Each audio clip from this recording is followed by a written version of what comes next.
I'm going to focus on electronics, microelectronics.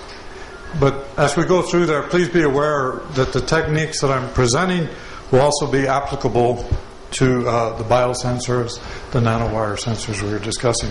Now, as you probably have gathered, I do simulation and theory, and a lot of this presentation is from a colleague of mine named Brendan O'Neill, who's our head of our fabrication areas. So if I misstate anything, my apologies, but I'll do the best I can. In the meantime, but he was a man who began working in the semiconductor industry very early on. And he was quite a visionary man, and I'll tell you why in a moment. But one thing I'd like to point out from his biography is that he's actually a physical chemist. So today we talk about convergence and multidisciplinarity and so forth. And it's true, it's increasing, but it's been around for some time. He's considered one of the leading figures in the field of electronic engineering, but his training was purely classical chemistry. This is not it, by the way. But another thing that's happening, instead of making things smaller and smaller, what used to be, this is silicon here. You see this interface here? It's planar, it's flat. And they made the transistors in a flat surface. What you see here is, this is a silicon transistor, but it's been etched away. So the silicon is just a nanowire. These are also silicon nanowires here. And this is a cross-section that IBM's done of the silicon nanowire. So this is Motorola from a few years back. This is Intel. So people are actually, when we talk about nanowires as really research-oriented topic, it's also very much an industrial topic. So when you buy a computer, you're buying, if you buy the right one, billions of nanowires. So the simple switch that I was talking about, the basis of all this, is no longer, the transistor made at Bell Labs was something called a bipolar transistor. It's made with PN junctions. So you have positive and negative regions doped into the silicon.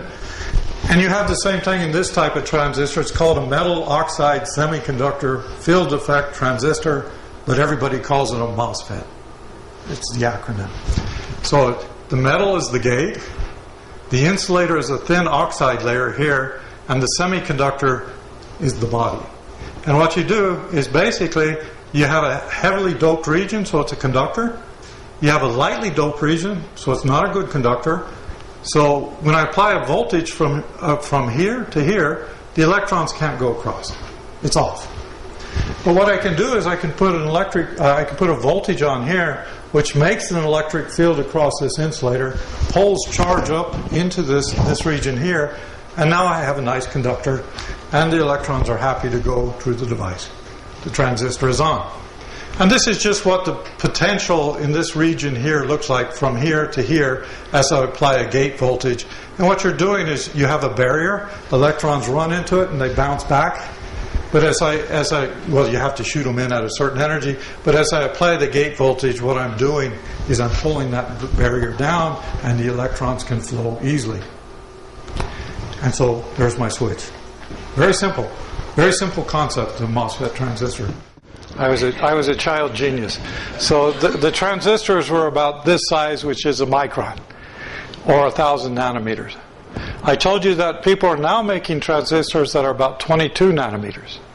So from here to here, in what is that, 25 years or so, we've gone down by a factor of 50. The transistors are 50 times smaller. So if I go from this size, I don't think it's quite that long, but if I go with another factor of 50, if I keep doing what I'm doing from here to here, you'll see that we're at one silicon atom. So there's roughly the answer to your question. I don't stand behind the math, but that's essentially it. We're talking sometime after 2030. But of course the end will be before that. You cannot make you cannot make a field effect transistor. Never say never, actually.